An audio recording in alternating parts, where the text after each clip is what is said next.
존경하는 국민 여러분, 주호영 국회 부의장님과 선배 동료 의원 여러분, 그리고 국무위원 여러분, 경남 진해 출신 국민의힘 국회의원 이종욱입니다.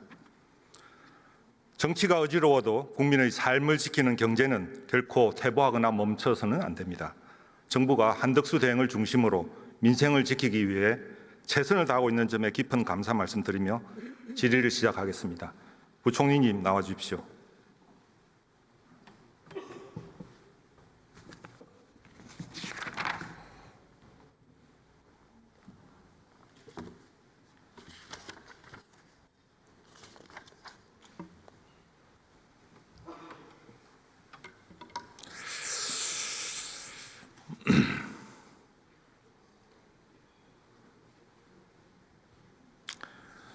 부총리님, 이재명 전 대표 총선 출마 영상 보였습니까? 부분적으로만 봤고 풀 영상은 못 봤습니다. 네, 그 영상에 보면 이재명 전 대표께서 정부 역할이 중요한데 3년 동안 정부는 경제를 방치해두고 있다라고 평가를 했습니다. 글쎄요, 윤석열 정부가 민간 주도 시장 경제 한 게 자유방임인지 건전 재정 기조 한 게 적극적으로 돈을 풀지 않았다는 이야기인지 모르겠는데 윤석열 정부 지난 3년간의 경제 성과에 대해서 간략히 한 말씀해 주십시오. 네, 간략히 말씀드리겠습니다. 일단 이 말씀드린 전제는 지금 윤석열 정부 끝나는 과정에서 내수나 민생의 회복이 지연되고 있기 때문에 그 부분에 좀 무한한 책임감을 느낀다는 걸 전제로 하면서 말씀을 드리는 겁니다. 아까 제가 안도걸 의원님 말씀 때 제가 답변을 드렸는데 한 세 가지를 꼽고 싶습니다. 우리가 윤석열 정부 출범할 때 글로벌 복합 위기였기 때문에 그 유례가 없었습니다. 그래서 그 부분들을 위기를 극복을 했고 그래서 저희가 신용도, 국가 신용도를 사수했고요. 그다음 그런 과정에서 코로나 때 있던 유동성이 굉장히 많이 풀어져 있기 때문에 부채 의존 구조를 탈피하는 노력을 많이 해서요. 그 가계부채라든지 아까 매크로 레버리지라든지 이런 부분들에 대한 것에 체질 개선을 했습니다. 그다음에 세 번째는 정부의 역할과 이제 시장의 역할을 저희가 구분을 하려고 생각했습니다. 그래서 정부의 역할 중에서 정부가 하는 약자 복지, 그다음에 인구 위기 대응 이런 부분은 노력을 했습니다. 그래서 그런 부분들은 재정을 쓰는 거니까 당장 효과가 있죠. 당장 효과가 있으니까 분배 지표도 개선이 됐고 그다음에 저출생도 반전율도 반전이 좀 됐습니다. 근데 가장 시간이 걸리는 게 결국은 저희가 처음에 위기 극복하느라고 제대로 하지 못한 그러니까 시장 중심의 경제 활력 구조를 만드는 부분들과 거기에 따른 구조 개혁들 부분이었습니다. 근데 그런 부분은 원래 시간이 걸리는 데다가 정부 출범하면서 할 수 없는 그런 여러 가지 상황이 있었기 때문에 그 부분에 대한 효과를 제대로 보지 못하고 오히려 그 관세 충격 때문에 지금 민생이 더 어려워진 것이 개인적으로 굉장히 무한한 책임감을 느끼고 안타깝습니다. 네. 지난 문재인 정부는 참 복이 많았습니다. 초과 세수였고요. 그런데도 코로나 핑계대고 국가 채무 1,000조 원 시대를 여는 등 사실 재정을 원 없이 쓰고 갔습니다. 하지만 윤석열 정부는 지지리도 복이 없습니다. 글로벌 복합 위기, 세수 결선 등 어려운 환경이었습니다. 지난 안도걸 의원님께서 큰 선물을 남겨주고 갔다고 했지만 과잉 유동성에 따른 고물가 고금리, 엄청난 부담과 숙제를 물려줬습니다. 그걸 해결한다고 임기 내내 고군분투했다. 저는 이렇게 평가를 하고요. 그다음 한 가지 4+1 개혁에 대해서는 미완이긴 하지만 어떻게 평가하십니까? 네, 그 부분은 저희가 이제 미완이긴 합니다만 지금 노동개혁 같은 경우에는 노사법치의 관행을 좀 자리 잡게 했다든지 그다음에 연금개혁은 우리 국회에서 노력해 주셨지만 연금개혁도 지금 저희가 되어 있고 교육개혁이나 그 외에 여러 가지 것들에 대한 건 좀 틀은 잡았는데 조금 더 시간이 조금 아쉽다 이런 생각을 하고 있습니다.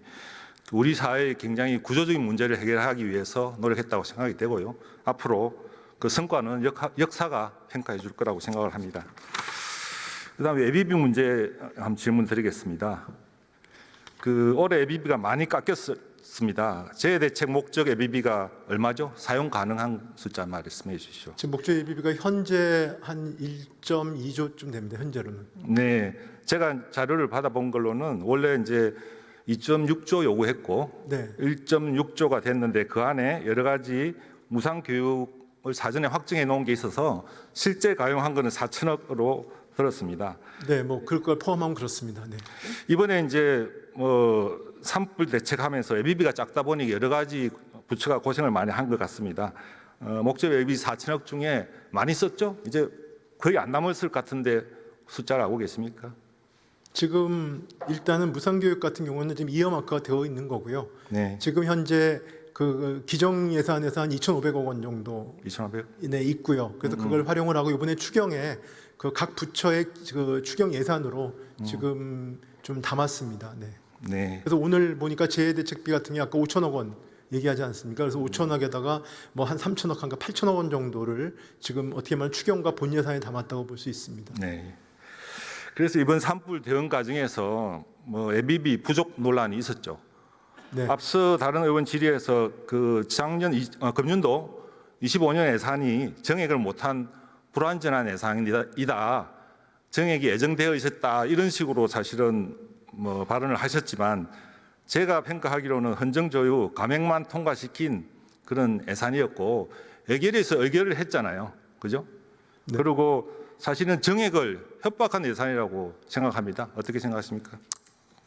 글쎄 뭐 그 부분에 대해서 의원님 말씀하신 거에 대해서 제가 평가엔 그렇고요. 다만 작년에 예비비 그러니까 감액 예산이 통과됐을 때 제가 그 국회에서도 여러 안타깝다는 말씀을 드렸고요. 네. 그런 부분들이 지금 여러 가지로 저희가 출범을 하는 데 있어 발목을 잡고 있는 측면이 있다. 이런 점 말씀드리고 싶습니다. 예, 그래서 사실 예비비 논란과 관련해서 산불 대응 과정에서도 또 예비비가 부족한 거 아니냐 가지고 언론에서 여러 논란이 있었습니다. 민주당에서는 예비비 삭감한 잘못을 물론 인정하고 싶지 않아서 그러는지 예비비가 부족하지 않다.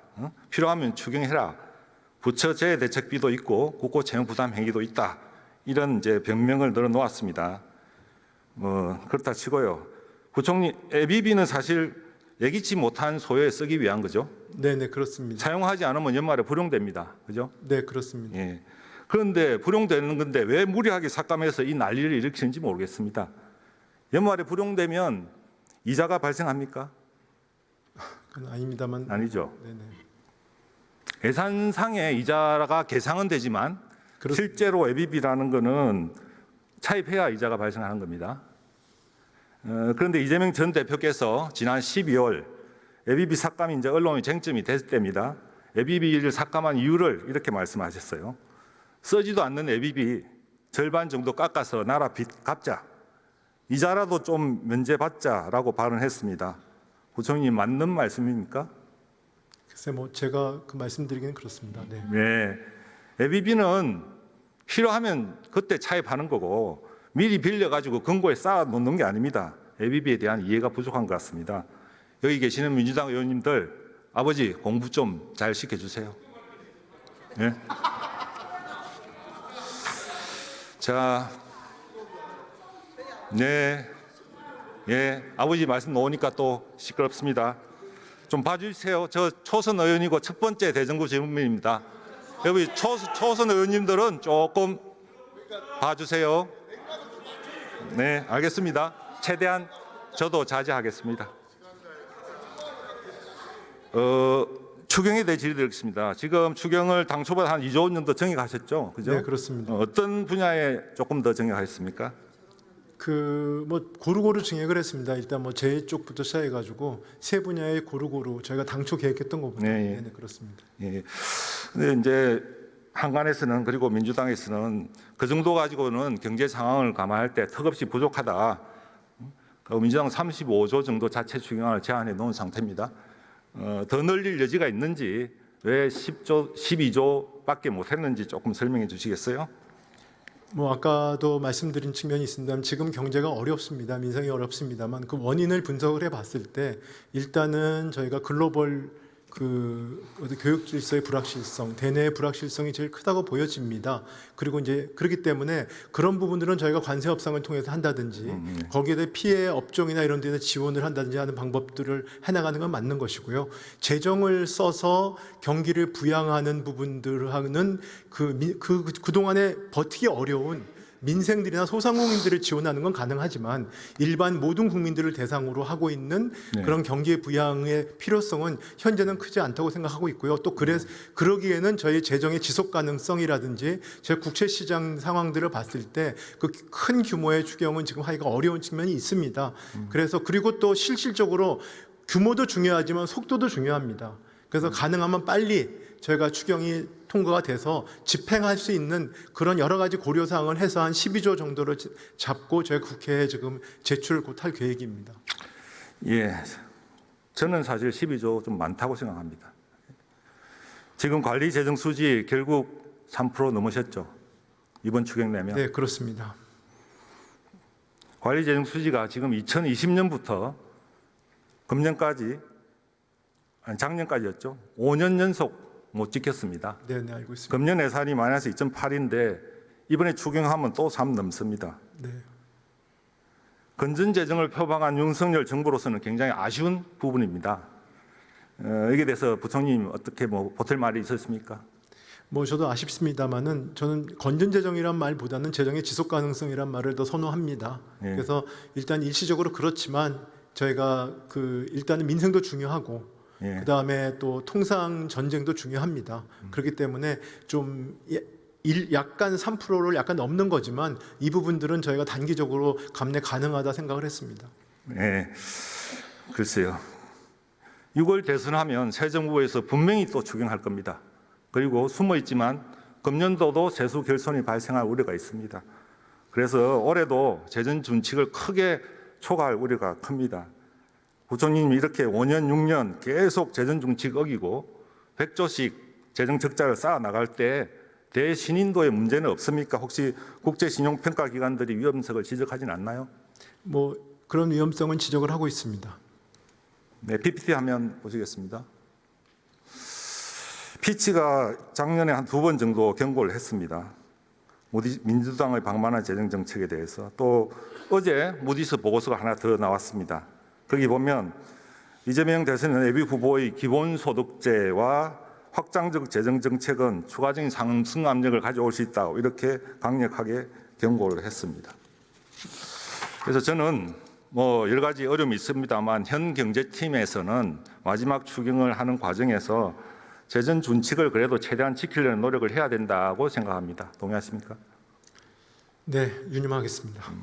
근데 국회 오면 또 추경 규모가 늘 가능성이 저희는 100%라고 봅니다. 그 과정에서 그러니까 물론 이제 새로운 사업 신규 소요가 많이 발생을 한 만큼 기존 사업 중에서도 사정 변경으로 일부 삭감할 부분이 있습니다. 그래서 그런 구조 조정이라든지 기존 사업 우선순위 조정 노력도 시간 없지만 정부가 해야 된다고 생각하는데 어떻게 생각하십니까? 통상적으로는 뭐 연초에 하는 추경 같은 경우는 쉽지 않은 일입니다만 하여튼 고민을 하겠습니다. 네, 감사합니다. 그다음 이제 세금 문제 하나 질문하겠습니다. 대선이 다가오면서 여야 간의 세금 부담 완화 굉장히 뜨겁습니다. 그 중에 하나가 근로소득세인데요. 이재명 대표께서 법인 세수는 주는데 왜 근로소득세가 넣냐, 월급쟁이냐 봉이냐며 기본공제 인상을 제안했습니다. 월급쟁이가 봉입니까, 부총리님? 다른 나라에 비해 우리나라 중산층 서민들의 근로소득세 부담이 과합니까, 어떻습니까? 뭐 제가 아는 범위 내에서 최근에 이제 근로소득세 같은 경우는 안정적이기 때문에 네. 좀 그렇게 일시적으로 그렇게 착시가 있습니다만 네. 우리의 어떤 여러 가지 근로소득세를 내지 않는 분들의 비중이 한 33% 되기 때문에 이 부분이 네. 굉장히 많은 부분입니다. 예. 그렇습니다. 제가 알기로 OECD 통계상 실효세율은 저희는 OECD 절반 정도밖에 네, 안 됩니다. 그렇습니다. 예. 그리고 PPT 화면 보시죠. 저희가 국세청 자료를 분석한 결과입니다.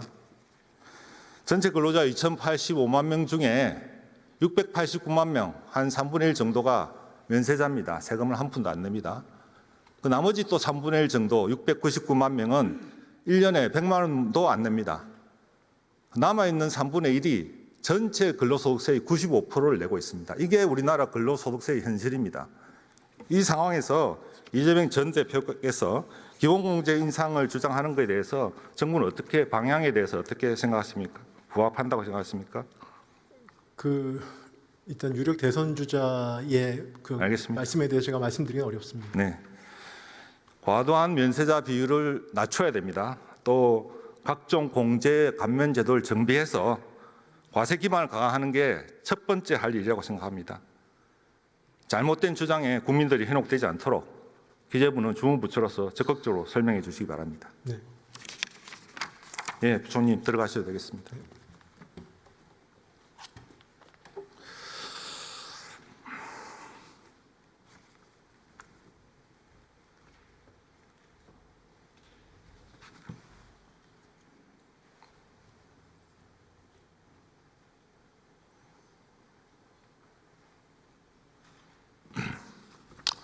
마무리하겠습니다. 국민 여러분, 트럼프 관세 전쟁, 내수 침체, 잠재 성장률 하락 등 대한민국이 절체절명의 위기입니다. 그러나 더 심각한 위기가 있습니다. 입법 권력을 장악한 민주당이 도대체 이 나라를 어디로 끌고 가고 있는지 많은 국민들이 불안해하고 있습니다. 대통령이 거부권을 행사해도 거듭해서 재발의하는 법안을 보면 민주당이 생각하는 이상적인 사회를 알 수 있습니다. 노조는 불법 파업으로 회사 자산을 때려 부숴도 회사에 배상해주지 않아도 됩니다. 쌀이 과잉 생산되어도 쌀값이 떨어지지 않도록 국가가 예산으로 다 매입해 줍니다. 소액주주는 투자하는 회사 주가가 하락하면 이사를 배임죄로 고발하거나 손해배상 소송을 제기할 수 있습니다. 내수 경기가 나빠지면 국가에서 개인당 25만 원, 총 13조 원을 시원하게 풀어서 지원합니다. 어떻습니까? 너무 좋죠? 그런데 이게 가능합니까? 좋으면 다른 나라도 다 이렇게 해야죠. 이 좋은 걸 대통령이 왜 반대합니까? 농민, 소상공인, 소액주주 등 약자를 위하는 척 달콤한 포퓰리즘으로 유혹하지만 실상은 시장경제 기능을 왜곡하고 시장 자본주의 시스템을 무너뜨리는 것입니다. 민주당이 절대 동의해주지 않는 법도 있습니다. 국가 경쟁력이 어떻게 되든 말든 주 52시간 근무 외에는 절대 인정할 수 없습니다. 세계 최고 높은 상속세 부담으로 회사 경영권을 넘기고 회사가 해외로 이주하여도 상속세율은 절대 건드릴 수 없다고 합니다. 이처럼 기업과 부자를 악마화하고 국민을 불신과 대립으로 몰아넣는 이러한 반기업, 반시장 문화가 국민 경제 발전과 사회 통합에 도움이 됩니까? 그런데 일자리는 누가 만들고 세금은 누가 냅니까? 기업을 키울 생각은 않고 적대시하는 이런 약탈 경제에서 혁신과 기업가 정신이 살아남을 수 없습니다. 이재명의 먹사니즘은 국가 재정을 거덜내자는 나랏돈 퍼먹사니즘이며 진짜 대한민국을 만들겠다는 출마 선언은 진짜로 대한민국을 망치겠다는 공격 선언입니다. 국민의힘은 자유시장 경제와 대한민국의 미래를 지키기 위해 이재명 세력과 끝까지 싸우겠습니다. 경청해 주셔서 감사합니다.